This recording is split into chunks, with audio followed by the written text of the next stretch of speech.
Hello friend, स्वागत है आपका कामेश्वरी दीप चैनल पर।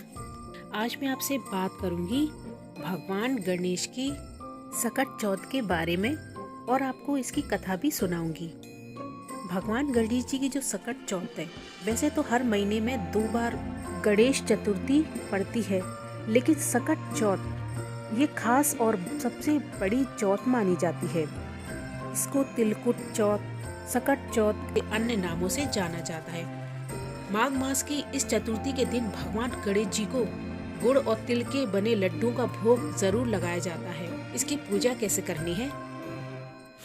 इस दिन भगवान गणेश जी को लाल कपड़ा बिछाकर चौकी पर बिठाएं, साथ में उनके मंत्रों का जाप करें, उनको रोली चावल आदि चढ़ाएं और लड्डुओं का भोग लगाएं जरूर। तिल के लड्डुओं का खास महत्व, 21 दुर्बा जरूर चढ़ाएं, इससे आपकी सारे कार्यों में विघ्न बाधा दूर हो जाती हैं। तो इस तरह से पूजा आराधना कर लीजिए, उनके मंत्रों का जाप कीजिए। फिर रात के समय में चंद्रमा को अर्घ देकर आप व्रत खोलिए।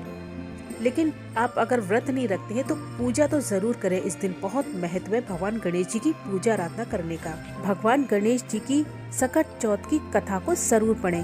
तो आइए सुनते हैं इस कथा को। उससे सुनने से सारी मनोकामना पूरी होती है। तो कथा इस प्रकार है। एक नगर में एक साहूकार और साहूकारनी रहा करते थे और इन दोनों को किसी प्रकार की सामाजिक कार्य में या दान पुण्य में कोई भी रुचि नहीं थी और ये दोनों निसंतान दंपति थे।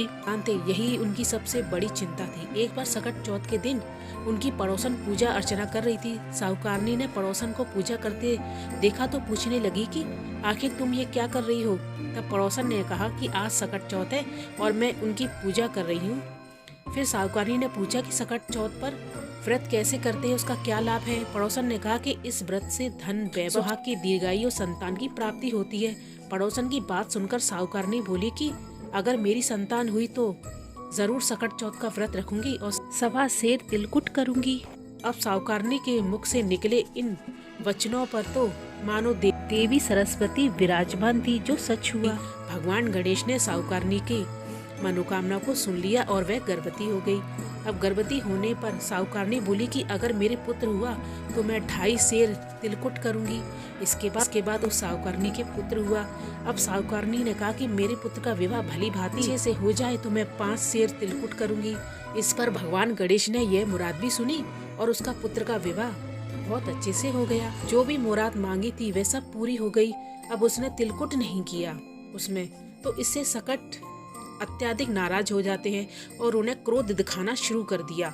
जब साहूकारनी का बेटा विवाह के लिए फेरे ले रहा होता है, तब उसी बीच में सकट देवता उसे उठाकर पीपल के पेड़ पर बिठा देते हैं। सब लोग वर को इधर उधर ढूंढने लगे, पर जब वर नहीं मिला तो सब लोग निराश होकर घर की ओर लौट जाते हैं। जिस कन्या से साहूकारनी के बेटे का विवाह होने वाला था, वह एक दिन सहेलियों के साथ में गणगौर की पूजा के लिए जंगल में दूब लेने गई थी।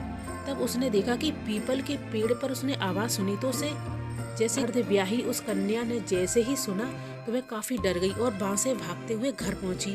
अब घर पहुंचकर जब उस लड़की ने सारी बात अपनी माँ को बताई, तब माँ ने अपनी बेटी की बात सुनकर पीपल के पेड़ के निकट पहुंची।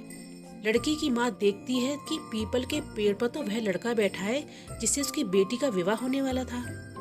अब लड़की की माँ जमाई से बोली, मेरी बेटी को अर्धव्याह कर यहाँ क्यों बैठे हो? अब क्या चाहते हो हमसे?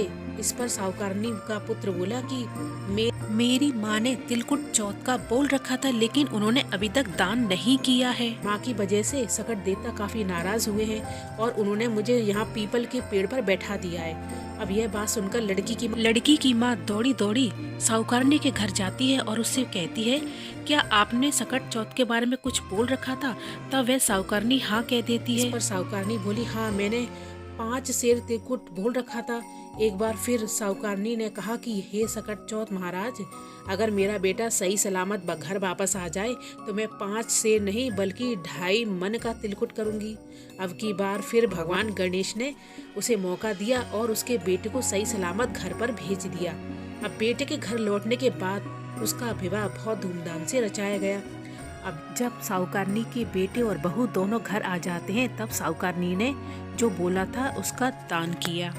साहूकारनी ने सकट चौथ को प्रणाम किया और कहा कि हे सकट चौथ। देवता आपकी कृपा से मेरे बहू और बेटा सकुशल घर आ गए हैं और आपकी कृपा से मेरे बेटे का विवाह बहुत अच्छे से संपन्न हो गया है। मैं आपकी महिमा को भली भांति समझ चुकी हूँ। अब मैं हमेशा तिलकुट करके सकट चौथ का व्रत का पालन करूंगी। और सकट चौथ की कहानी ये बताती है कि जो भी सच्चे मन से भगवान गणेश का व्रत और पूजन करता है, सकट चौथ देवता उसकी सारी मनोकामना को पूरी करते हैं। तो इस कथा को पढ़िए, सुनिए और सुनाइए, आपकी मनोकामना पूरी होगी। तो धन्यवाद फ्रेंड्स। अगर आपको मेरा वीडियो पसंद आया हो तो उसे लाइक ज़रूर कीजिए, सब्सक्राइब कीजिए मेरे चैनल को, बेल आइकन का बटन है उसे भी ज़रूर प्रेस कीजिए। जय श्री गणेश।